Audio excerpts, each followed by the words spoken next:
Terrifying moments for Melvindale Police Officer caught on camera. That officer is recovering tonight after being dragged by a driver dozens of feet down the road. In fact, he just stands up. Police were able to track down the driver, and that suspect's mother is talking to our Kimberly Craig.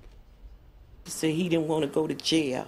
But nearly killing a police officer by dragging him 200 feet is not how you stay out of jail. And when you look at the surveillance video and see the Melvindale cop being dragged and then rolling on the pavement, it's hard to believe he was even able to stand up after that.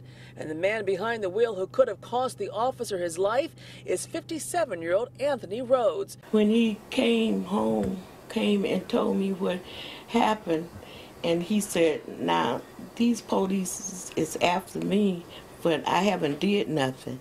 But Anthony Rhodes knows good and well that's not true. You see, the officer stopped him because there wasn't a valid license plate on the car. Not surprising, since Rhodes hasn't even had a valid driver's license in 13 years. And he's been racking up suspensions since 1998.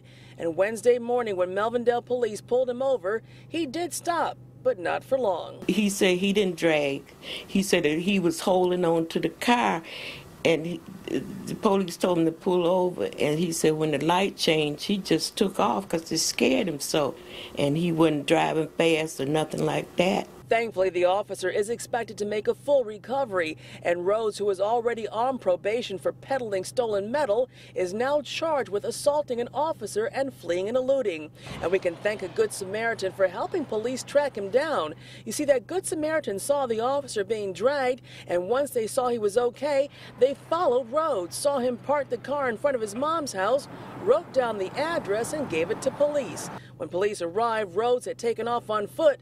Police say relatives were able to convince him to turn himself in. He's now being held on a $100,000 bond. In Melvindale, Kimberly Craig, 7 Action News.